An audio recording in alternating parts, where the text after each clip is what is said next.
आज की इस चर्चा में हम इंसानी रीढ़ की हड्डी की उस शानदार और बेहद जटिल बनावट को डिकोड करने वाले हैं। और सच कहो तो ये देखना काफी हैरान करने वाला है कि हमारी ये मॉडर्न लाइफस्टाइल हमारे शरीर के इस सबसे अहम ढांचे के साथ आखिर कर क्या रही है। शुरुआत एक बहुत ही दिलचस्प लेकिन थोड़े डराने वाले सवाल से करते हैं। क्या हमारी ये जो आरामदायक दिन भर बैठे रहने वाली लाइफस्टाइल है ना, क्या ये इंसान की शरीर की बेसिक बनावट के बिल्कुल खिलाफ है? मतलब घंटों कुर्सियों पर बैठे रहना या फोन पर यूं झुके रहना, क्या ये हमारी रीढ़ की हड्डी को समय से पहले ही अंदर से तोड़ रहा है? आइए पता लगाते हैं। तो आज की इस चर्चा का रोडमैप कुछ ऐसा रहेगा। सबसे पहले हम रीढ़ की वास्तुकला यानी इसके ब्लूप्रिंट को समझेंगे। फिर हर्निएशन कैसे होता है, इसके पीछे की मैकेनिक्स देखेंगे। इसके बाद हमारी मॉडर्न लाइफस्टाइल के जोखिम कारकों पर बात करेंगे और आखिर में बचाव और इलाज के पक्के तरीकों को जानेंगे। चलिए सीधे पहले पड़ाव पर चलते हैं, रीढ़ की वास्तुकला यानी इसका फिजिकल ब्लूप्रिंट। अब पंजाबी का स्पाइनल स्टेबलाइजेशन मॉडल समझना बहुत जरूरी है। सोचिए, हमारी रीढ़ की हड्डी एक बड़ी सी कॉम्प्लेक्स बिल्डिंग की तरह है। इसे टिके रहने के लिए तीन चीजों के बीच एकदम परफेक्ट तालमेल चाहिए। पहला, पैसिव सिस्टम यानी हड्डियां और लिगामेंट्स जो बेसिक ढांचा बनाते हैं। दूसरा, एक्टिव सिस्टम, हमारी मांसपेशियां जो इसे सपोर्ट और ताकत देती हैं। और तीसरा, न्यूरल सिस्टम यानी दिमाग से आने वाले सिग्नल्स का कंट्रोल सेंटर। अगर इनमें से किसी एक में भी जरा सी गड़बड़ हुई ना, तो समझ लीजिए पूरी की पूरी इमारत डगमगाने लगेगी। और यहीं से शुरुआत होती है स्ट्रक्चरल फेलियर की, जिसे आम भाषा में हम स्लिप डिस्क या हर्निएटेड डिस्क कहते हैं। इसे समझने के लिए रीढ़ की हड्डियों के बीच मौजूद इस डिस्क को एक जेली डोनट की तरह इमेजिन कीजिए। जब इस पर बहुत ज्यादा दबाव पड़ता है या समय के साथ टूट-फूट होती है, तो अंदर की वो नर्म जेली अपने सख्त बाहरी कवर को फाड़कर बाहर निकल आती है और फिर वो सीधे आसपास की नसों पर भयानक दबाव डालती है। तो ये फेलियर असल में होता कैसे है? आइए दूसरे हिस्से की ओर बढ़ते हैं, हर्निएशन के यांत्रिकी यानी इसके पीछे का मैकेनिज्म।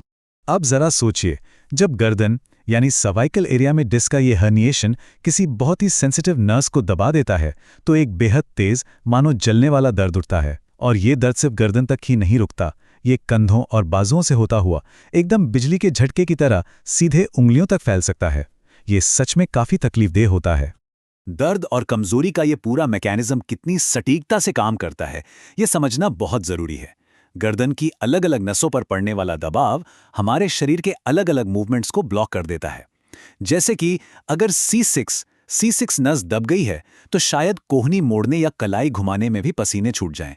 मतलब रीढ़ की हर एक नस हमारे शरीर के एक खास हिस्से का रिमोट कंट्रोल है। अब आते हैं तीसरे और सबसे अहम हिस्से पर, हमारी मुद्रा और रिस्क फैक्टर्स, यानी वो मॉडर्न जाल जिसमें हम सब फंसे हुए हैं। इन दो अलग अलग पोजीशंस का जो फर्क है ना, ये सच में आंखें खोलने वाला है। जब हम ऑफिस की कुर्सी पर बिना किसी सपोर्ट के आगे झुककर बैठते हैं, तो हमारी बॉडी का सेंटर ऑफ ग्रेविटी आगे खिसक जाता है, जिससे हमारी लंबर डिस्क पर भयंकर दबाव पड़ता है।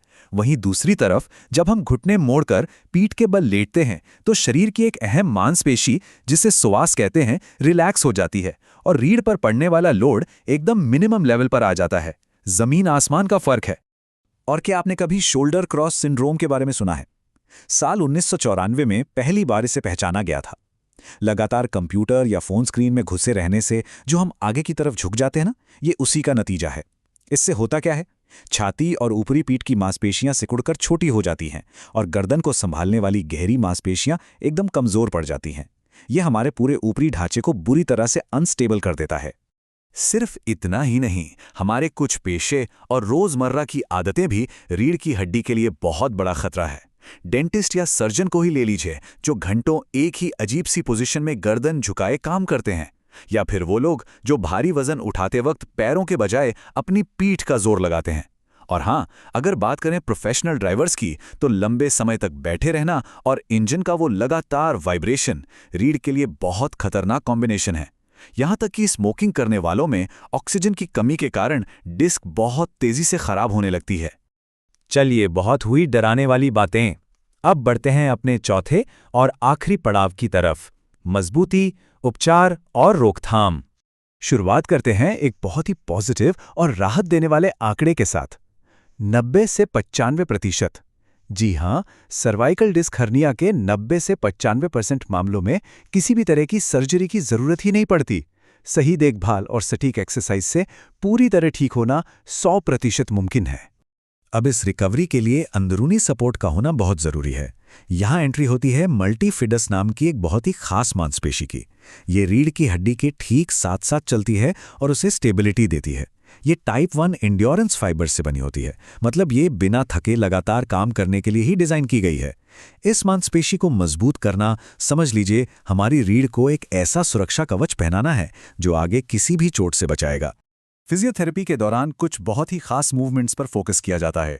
मकसद होता है दर्द को हाथों या पैरों से निकालकर वापस रीढ़ के सेंटर की तरफ लाना। इसे सेंट्रलाइजेशन कहते हैं। जैसे कि समतल जमीन पर चलना जिससे कोर एक्टिवेट हो, पीछे की ओर झुकने वाले स्ट्रेचेस करना, या फिर कोहनियों के बल पेट के बल लेटना। ये साधारण सी दिखने वाली गतियां उस बाहर निकली हुई जेली को वापस उसकी सही जगह पर धकेलने में गजब का काम करती हैं। हम अक्सर दिन में तो अपने पोस्चर का ध्यान रख लेते हैं, लेकिन रात को सोते वक्त गलत तरीके से सोकर हम अपनी रीढ़ पर बेकार का दबाव डाल देते हैं। बचाव के लिए कुछ बहुत ही प्रैक्टिकल कदम उठाना जरूरी है। जैसे पेट के बल उल्टा सोने से बिल्कुल बचें। रीढ़ को न्यूट्रल रखने के लिए करवट लेकर या सीधे पीठ के बल सोएं। एक ऐसे तकिए का इस्तेमाल करें जो आपकी गर्दन के नेचुरल कर्व को सपोर्ट करे। और हाँ, वो जो एकदम नर्म सा धंसने वाला सोफा होता है ना, उस पर लेटकर किताबें पढ़ना या आराम करना प्लीज बंद कर दें।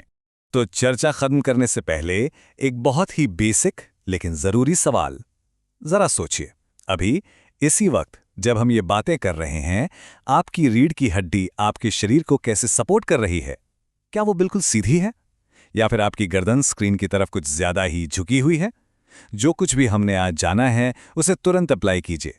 अपना पोस्चर अभी ठीक कीजिए, थोड़ा अवेयर रहिए और अपनी रीढ़ की शानदार वास्तुकला को वो सपोर्ट दीजिए जिसकी उसे असल में जरूरत है।